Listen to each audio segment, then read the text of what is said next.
अगर रामायण और महाभारत की बात हो तो भारत में खासकर सभी लोग कहेंगे कि हाँ मैंने देखा है या देख रही हूँ। तो देखते सभी लोग हैं, सभी ने देखा है, सभी लोग जानते हैं कि महाभारत में क्या हुआ, रामायण में क्या हुआ।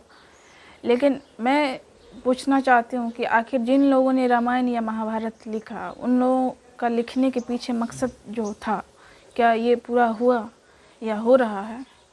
ये जो लोग दावा करते हैं कि रामायण महाभारत तो बहुत पहले पढ़ चुके हैं, गीता पढ़ लिए हैं या गीता पढ़ रहे हैं, लेकिन इन लोगों के जो लक्षण होते हैं, ये जिस तरह के जीवन जीते हैं, जिस तरह से ये पेश आते हैं ज़िंदगी में, इनसे लगता नहीं है कि ये इन्होंने उन चीज़ों को समझा है जो रामायण या महाभारत के पीछे का जो मर्म है उसको इन लोगों ने समझा है। और कहानी जो है, इतिहास है, वो क्या कहना चाहती है, इस बात से मतलब अगर ये लोग समझ रहे हैं वाकई रामायण और महाभारत को, तो लोग जैसे हैं सबसे पहले वो ऐसे नहीं होंगे।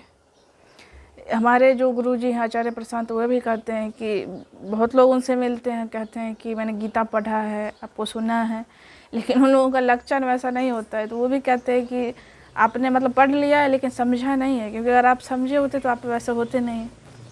और एक हमारे बहुत ही अच्छे डायरेक्टर हैं अनुराग कश्यप, उन्होंने भी कहा है कि लोग सिर्फ रामायण महाभारत को देखे हैं, समझा किसी ने नहीं है, बहुत कम लोग समझते हैं।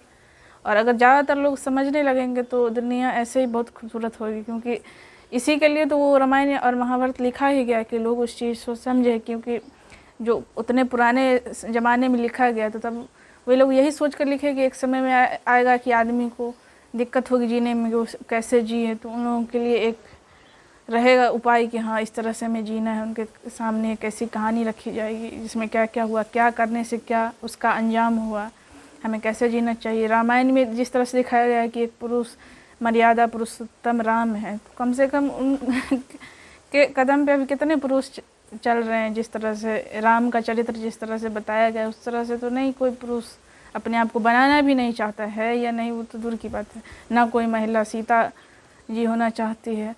महाभारत में जिस तरह से दिखाया गया है कि आखिर भाइयों में लड़ाई होती है जिसके कारण पूरे ख़ानदान का सर्वनाश हो जाता है, तो हमें उससे सीखना चाहिए कि आपस में लड़ाई नहीं होनी चाहिए, छोटी छोटी चीज़ों के लिए नहीं होनी चाहिए, इतना चीज़ों से मोह नहीं होना चाहिए।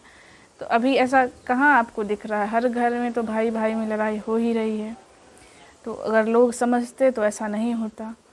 और भी उसमें तो पूरे कहानी में मतलब एक तरह से नैतिक ज्ञान से भरा हुआ है ये सब, लेकिन लोगों में ये दिखाई ही नहीं देता है। गीता है जिसका अभी प्रचार प्रसार ज़ोर शोर से हो रहा है, आचार्य प्रशांत गीता पढ़ा रहे हैं, तो बहुत लोग जुड़ रहे हैं, समझ रहे हैं, समझने वाले भी बहुत लोग हैं, लेकिन फिर भी एक बड़ा तबका है जो कुछ नहीं समझता है। वे लोग भी जो कहते हैं कि मेरे घर में बचपन से गीता रखी हुई है, मैंने पढ़ा है, लेकिन उन लोगों ने कुछ समझा नहीं है, क्योंकि उनके अब लाइफ स्टाइल से समझ सकते हैं कि ये कितना समझे हैं।